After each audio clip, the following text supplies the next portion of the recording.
நானும் பிரசவ அறையும்.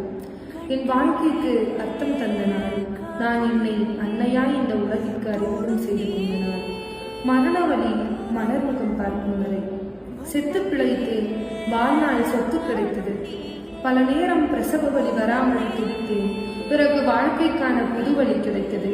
என் மகனின்ற வழிவில் பிஞ்சு முகத்தை பார்த்தேன், பிறகு இவ்வுலகில் என்ன வேண்டும் என நினைத்தேன். பால் சுரந்தது, பாக்கியம் என உணர்ந்தேன். உள்ளிருந்த ரத்தமெல்லாம் பீரிட்டு ஓடியது. நன்றி சொன்னேன் என் மகனை பாதுகாத்ததற்கு.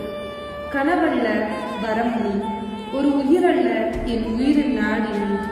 எனக்காக மட்டுமே யோசித்தேன், பிறகு என்னவனுக்காக யோசித்தேன்.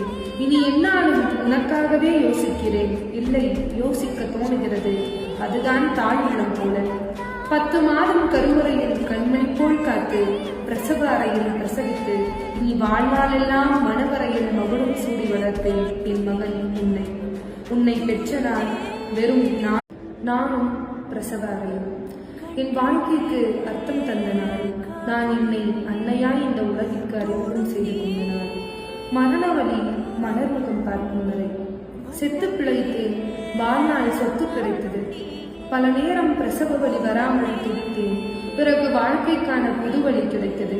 என் மகனின்ற வழிவில் பிஞ்சு முகத்தை பார்த்தேன், பிறகு இவ்வுலகில் என்ன வேண்டும் என நினைத்தேன். பால் சுரந்தது, பாக்கியம் என உணர்ந்தேன். உள்ளிருந்த ரத்தமெல்லாம் பீரிட்டு ஓடியது. நன்றி சொன்னேன் என் மகனை பாதுகாத்ததற்கு. கனவல்ல வரம் நீ, ஒரு உயிரல்ல என் உயிரின் நாடி நீ. எனக்காக மட்டுமே யோசித்தேன், பிறகு என்னவனுக்காக யோசித்தேன். இனி என்னாலும் உனக்காகவே யோசிக்கிறேன். இல்லை, யோசிக்க தோணுகிறது, அதுதான் தாய் உள்ளம் போல. 10 மாதம் கருவறையில் கண்மணி போல் காத்து, பிரசவ அறையில் பிரசவித்து, நீ வாழ்நாளெல்லாம் மணவரையில் மகுடம் சூடி வளர்த்தேன் என் மகன் உன்னை. உன்னை பெற்ற நாள் வெறும் நாள் அல்ல, அது ஒரு வாழ்க்கை அனுபவம்.